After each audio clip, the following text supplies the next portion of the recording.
Hello everybody, welcome to the Trophy Room, a PlayStation show. I'm your host Joseph. Horizon Forbidden West has just launched, and you're probably wondering what comes inside the Ultimate Collector's Edition that is the Regalla Edition.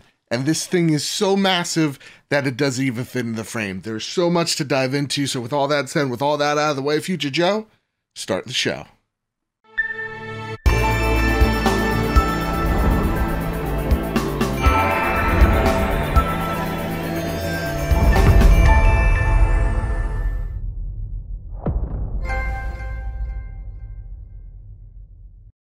So it's been a minute since I've done one of these unboxings, and this one actually might be even more daunting than the PlayStation 5 unboxing that we did, because this thing is genuinely so massive. So what we're going to do, instead of fumbling around with this packaging, I'm just going to show you what's in this box piece by piece. So with that, let's take a look at the cover first. So for scale and for starters, this is how big the box is. Look at that. It's as big as someone's torso. So let's open this and let's see the bigger box that's inside. All right, so when you open up this box, you get this even bigger box. It's huge.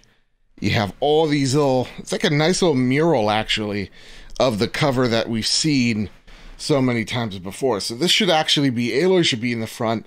We're gonna take a look at this mammoth. But yeah, this thing is unwieldy.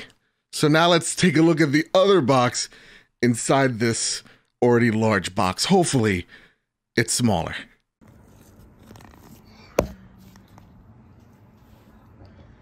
Baba Booey. And spoiler alert, right off the bat, we see this war mammoth. But first, I actually kind of want to take a look at this drawer right here. So let's take a look at that. And spoiler alert, right off the bat, we see this war mammoth. But first, I actually kind of want to take a look at this drawer right here. So let's take a look at that. And right here, you see when we open the first drawer, we get the art book. We're not going to take a look inside of that because that could remain or have spoilers in it. And then we have the Steelbook, which looks real pretty, y'all. So let's actually take a look at this real fast. Again, same cover like we've seen previously. But we haven't seen the backside. Look at that. Whole bunch of raptors and stuff. You know? People warring with each other, throwing hammers in about, being pretty rude. Here's a failure, though. Right here. Right off the bat. No title. Oof. That's going to cost you some style points there. I don't like it. So when we open it up, you're going to see that there is no disc. There is some codes. In this edition, there is no disc. Only a digital code. So that may also depress a few of you, but I have a digital PS5, so this is all good with me. I just want the Steelbook. So let's see what's underneath these drawers. And then when you lift the Steelbook cover up, you're going to see you're going to have two postcards. One is like of your staff. And if I could get the other one out, that would be great. Let's see. Doing this one-handed. And then you get a picture of her. Again, it's nice. You can maybe frame these. And then you have the map right here. Again, this could contain spoilers, but as you see, it's a cloth map. So that's fun. I don't know why they do these. I'll be real. Why do the cloth map? Not a fan. Next are the action figures, which we're going to take a look at, which I really, really like. And here, you get a little couple of action figures. These are like little things. I think they're part of like a board game that you can play in the game, which are pretty neat. Pretty actually detailed as well. Very nice.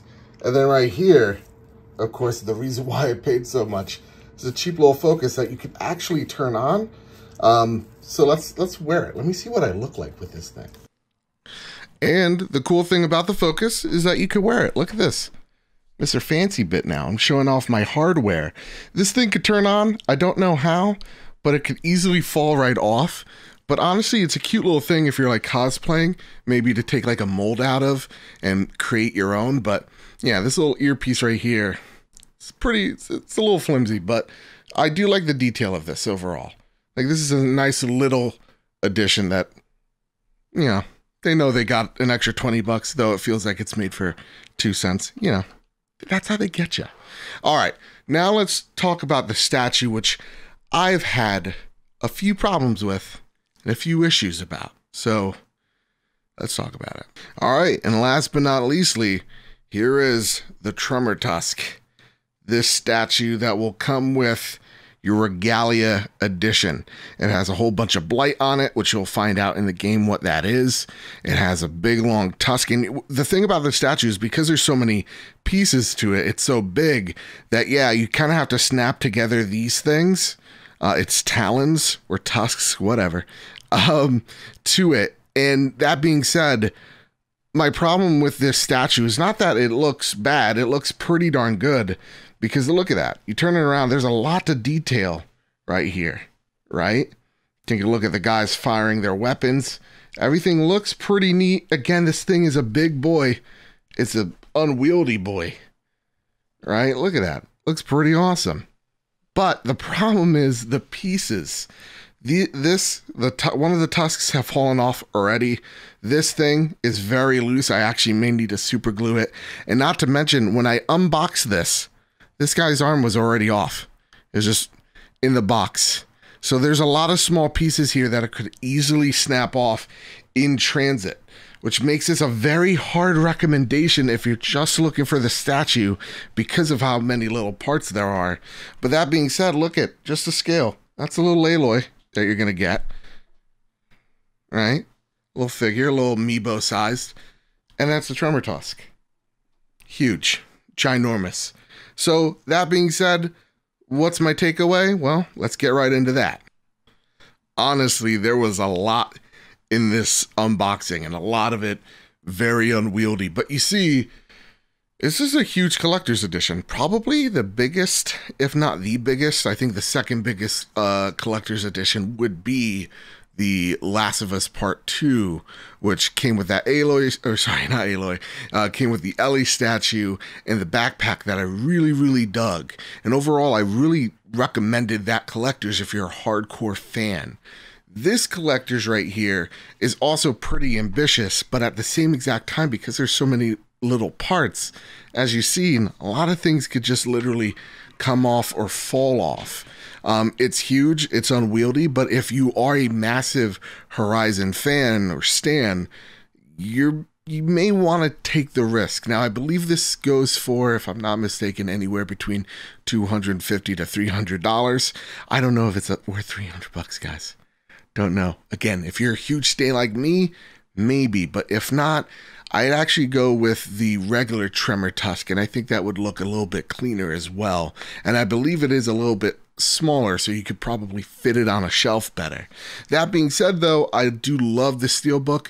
I love the cloth map, though I kind of think it's a little silly. Where am I going to hang that up? Nonetheless, the focus is real neat as well. But overall, I'm a little mixed on this collector's edition. I don't know if you need to go out there like me and spend the extra cash on it. So with all that said, with all that out of the way, next week we're going to have our Elden Ring Collector's Edition unboxing extraordinaire. I'm bringing the gloves back for that one.